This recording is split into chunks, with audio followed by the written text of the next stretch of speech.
Bukod sa 26 na bilyong pisong pondo para sa flood control projects, gusto rin imbestigahan ng Cebu Provincial Government ang kondisyon ng watershed areas at quarry operation sa lalawigan.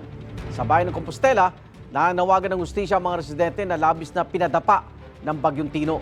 Live mula sa Cebu City, may unang balita si Fe Marie Dumabok ng GMA Regional TV. Fe.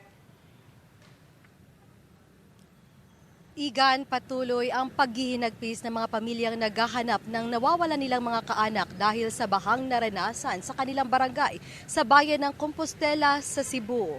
Tila na wipe out kasi ang kanilang barangay.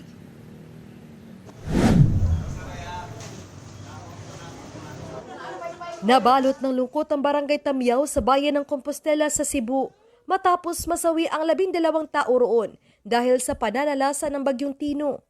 Sa isang punerarya, nakahilira ang mga bangkay na pinaprocess. Naabutan ng GMA Regional TV si Dixie Kapuyan na humahagulhol at yakap ang kabaong. Sa loob nito, ang labi ng kanyang 18 anyos at bunsong anak na si Angel. Katabi nito ang kabaong ng asawa ng kapatid ni Angel na si Jonalyn. Ngayong buwan sana nakatakdang mga anak si Jonalyn. Before ang trahedya, sir, napit sa dos, murag nagpahiwatig na gyud ba? Ang kani silang duha magsigig sabak na ako katong laki tao ni anak siya nga ma. Angel, ayaw ginig biya. Kuyog na ako, Angel ha. Ayaw biya si Alin ug akong anak bantay. Pagkamatay nila, sir, na rescue nagtapat taon silang duha, sir.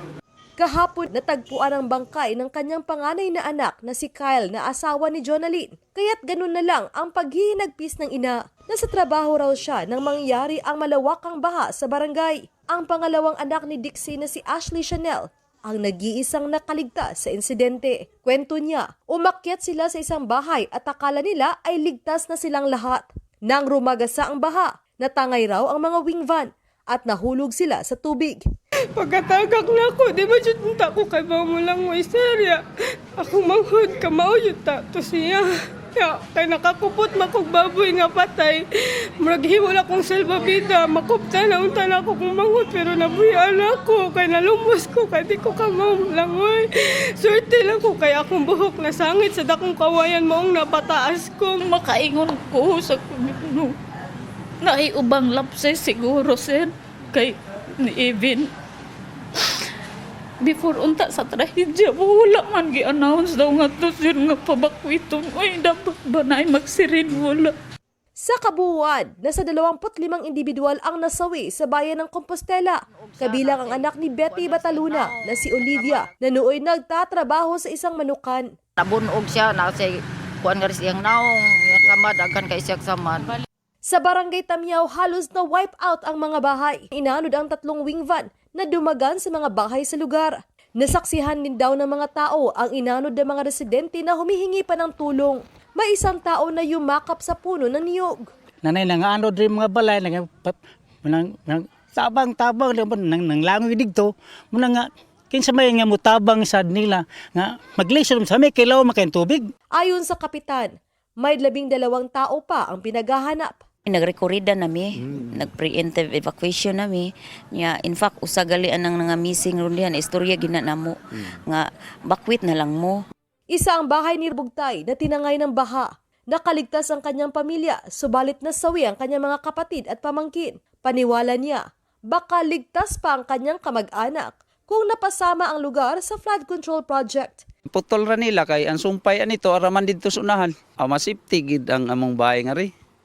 Og nahuman pa.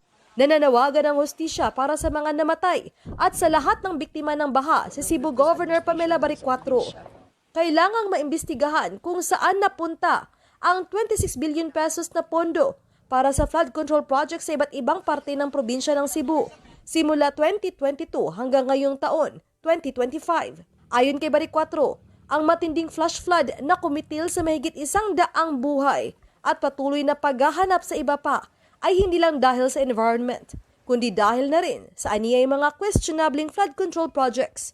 I started to ask the question, ano man na nahitabo ni nato karon ani ang flooding ba? Nga grabe ka yung massive ang flooding, flash flood, grabe, it's costing life. Kaning nahitabo karon na responsible sa mga previous nako ng previous administration diri sa probinsya.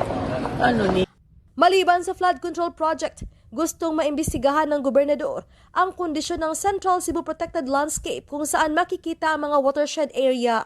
Ang watershed area ang konektado sa malalaking sapa sa lusaran, papuntang Butuanon, Mananga at Kutkot, at sa mga sapa na papuntang Balamban, Asturias at Toledo City. Noong Miyerkules na pag-alaman ng Kapitolyo na matinding apektado rin ng pagbaha at landslide ang mga bayan ng Balamban, Asturias at Toledo City. Gusto niya ring mapaimbestigahan ang iba't ibang mga quarry operations sa lalawigan. Igan dahil sa laki ng danyos ng bagyong Tino. Ayon kay Governor Baricuatro, hihingi siya kay President Bongbong Marcos ng financial assistance para sa mga nasalanta. Bibisita ang Pangulo sa Cebu ngayong araw. Igan? Maraming salamat, Fe Marie Dumabok ng GMA Regional TV. Igan, mauna ka sa mga balita, mag-subscribe na sa GMA Integrated News sa YouTube para sa iba't ibang ulat sa ating bansa.